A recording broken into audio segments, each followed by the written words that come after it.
वैरागी बने तो जग छूटे, सन्यासी बने तो छूटे तन, महाकाल से प्रेम हो जाए तो छूटे आत्मा के सब बंधन। नमस्कार दोस्तों, भारती वंदिनी चैनल में आपका स्वागत है। दोस्तों, आज जो कहानी मैं आपको सुनाने जा रही हूँ वो बहुत ही ज्ञानवर्धक और प्रेरणादायक है और मुझे विश्वास है कि इस कहानी से आप अपने जीवन के किसी न किसी पहलू को अवश्य जोड़ पाएंगे। ये कहानी महादेव की एक नन्ही भक्त की है जो उनके दर्शन की जिद कर बैठती है।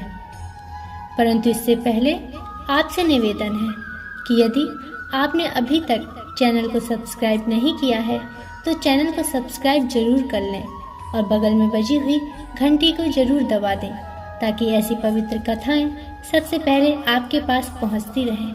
और कमेंट में हर हर महादेव जरूर लिखें। यहाँ एक बात ध्यान देने वाली है, यदि आप शिव भक्त हैं और कथा सुन रहे हैं तो कृपया करके कथा को पूरा सुनिएगा, बीच में ही नहीं छोड़िएगा, क्योंकि ऐसा करने पर आप कहीं न कहीं महादेव का अपमान भी कर सकते हैं।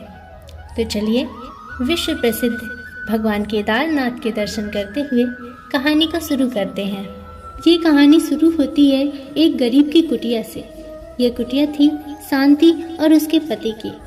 शांति और उसका पति अपनी कुटिया में खुशी खुशी जीवन यापन कर रहे थे। वे जो भी कमाते उसी में खुश रहते और ईश्वर के भजन में अपने समय व्यतीत करते। कुछ सालों बाद ईश्वर की कृपा से उन्हें एक पुत्री रूपी रत्न की प्राप्ति होती है।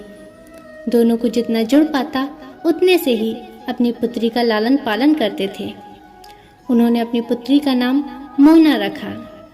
परंतु कहते हैं ना, किसी के जीवन रूपी किताब में दुखों का पन्ना कब आ जाए किसी को क्या पता। इसी प्रकार शांति के साथ भी हुआ। उसका पति उसने खो दिया। अब पुत्री के लालन पालन की जिम्मेदारी उस अकेली शांति के कंधों पर आ गई थी। वह पूरा दिन मेहनत करती और किसी तरह अपना और अपनी पुत्री का पेट भरती थी। उसकी पुत्री भी अब धीरे धीरे बड़ी हो रही थी।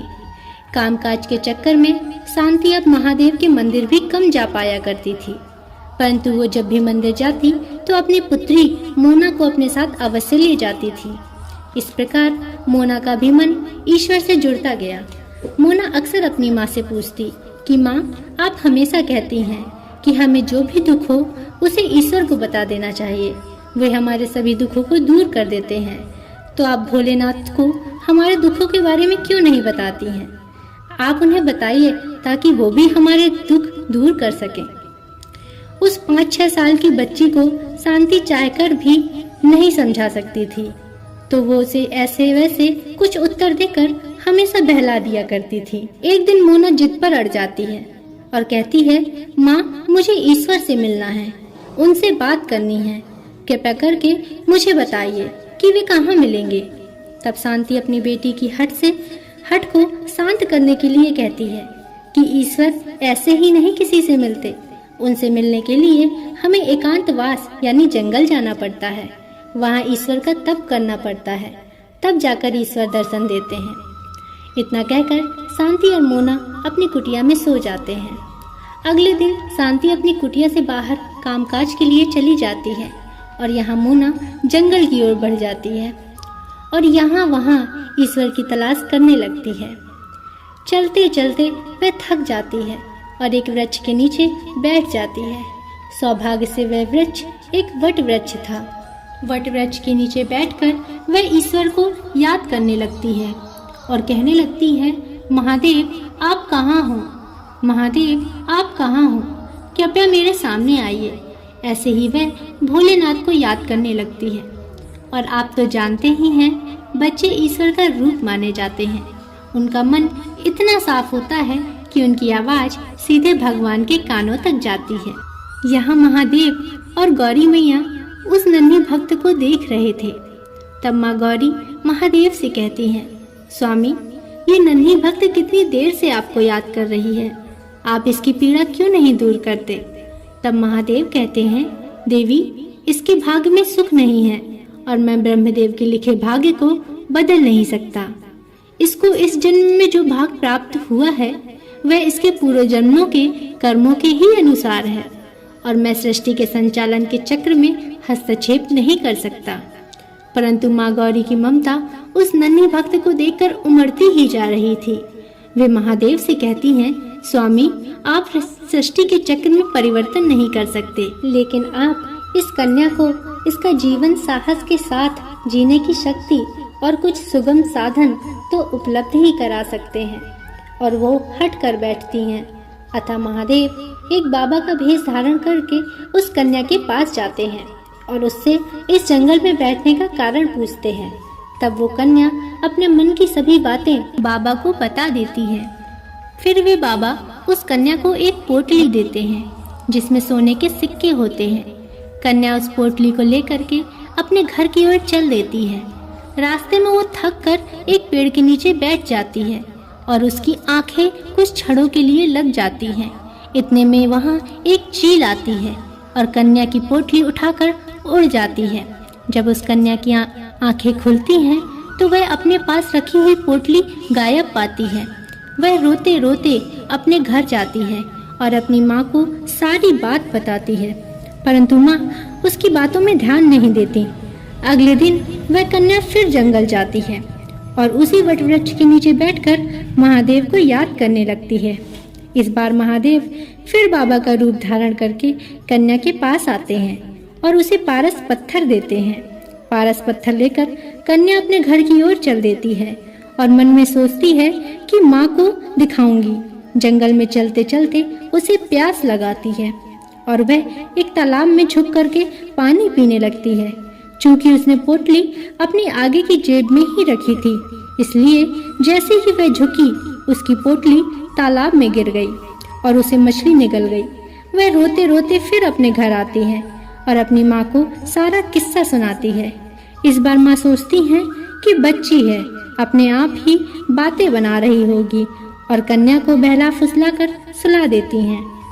अगले दिन कन्या फिर से जंगल जाकर उसी वटवृक्ष के नीचे आकर बैठ जाती है और ईश्वर को याद करने लगती है। यह महादेव और माँ गौरी उस कन्या की लग्न और कर्म और ईश्वर के प्रति उसके विश्वास से बहुत ही प्रभावित हुए। वह जंगल इतनी दूर चलकर आती क्योंकि उसे विश्वास था कि जब वह ईश्वर को बुलाएगी तो ईश्वर उसकी मदद करने अवश्य आएंगे।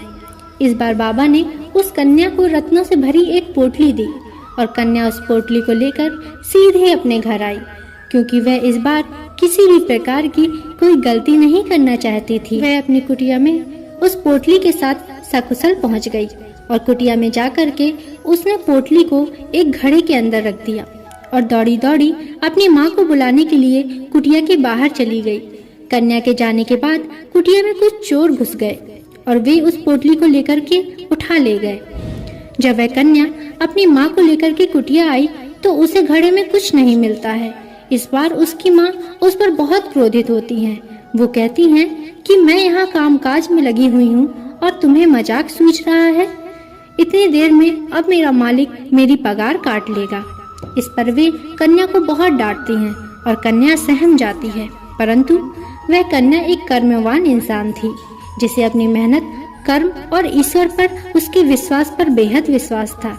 वह सोचती है मैं कल फिर जंगल जाऊंगी और ईश्वर को फिर पुकार लगाऊंगी। अगली सुबह वह कन्या फिर से वटवृक्ष के नीचे बैठकर महादेव को पुकारती है।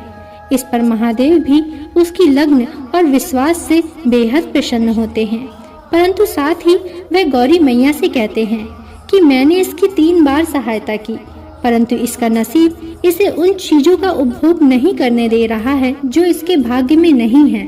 परंतु इस कन्या के पास कर्म और विश्वास की शक्ति है जो इसके कठिन रास्तों को भी मंजिल तक पहुंचा ही देंगे। इस बार महादेव बाबा का रूप धारण करके कन्या के पास जाते हैं तो उसे एक सोने का सिक्का देते हैं। उस सिक्के को लेकर कन्या सीधे अपनी माँ के पास आती है और उनके हाथ में वो सिक्का रखकर सारा वृत्तांत कह सुनाती है। इस बार उसकी माँ भी उसकी बातों पर विश्वास करती हैं।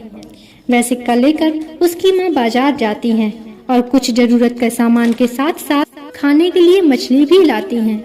घर आकर जब वो मछली देखती हैं तो उसमें से वो पारस पत्थर निकलता है, जिसे वह कन्या झट से पहचान लेती है और अपनी माँ से कहती है, माँ, ये वही पारस पत्थर है जो उन बाबा ने मुझे दिया था, और पानी पीते समय यह मेरे जेब से गिर गया था और मछली से निकल गई थी। महादेव की कृपा से ये हमें वापस मिल गया है। यहाँ महादेव उन चोरों को स्वप्न देते हैं और कुटिया में की गई चोरी का सामान वापस वहीं छोड़कर आने को कहते हैं। चोर भी वह पोटली उस कुटिया के द्वार पर ही छोड़कर चले आते हैं, जो कन्या की माँ को मिलती है, और वह अपनी पुत्री की बात याद करके झट से समझ जाती है कि ये वही पोटली है। कुछ दिनों बाद कन्या खेलते खेलते एक वृक्ष के पास पहुंच जाती है, जहां एक उजड़ा घोंसला था। वहां उसे एक पोटली मिलती है। यह वही पोटली थी जो चील उस कन्या के पास से उठाकर ले गई थी, और इस प्रकार उस कन्या ने अपने कर्मों के द्वारा अपने भाग्य को बदल लिया। और ऐसा तभी संभव हुआ जब उसने अपने कर्म का हाथ नहीं छोड़ा और ईश्वर पर विश्वास उसकी शक्ति बना। किसी ने सत्य ही कहा है, कर्म करे किस्मत बने, कर्म करे किस्मत बने, जीवन का ये मर्म, प्राणी तेरे हाथ में, तेरा अपना कर्म। दोस्तों, आशा करती हूँ कि आपको ये कहानी पसंद आई होगी, इसलिए कृपया करके चैनल को सब्सक्राइब करें और बगल में बनी हुई घंटी को अवश्य दबा दें, और कमेंट में हर हर महादेव लिखना ना भूलें।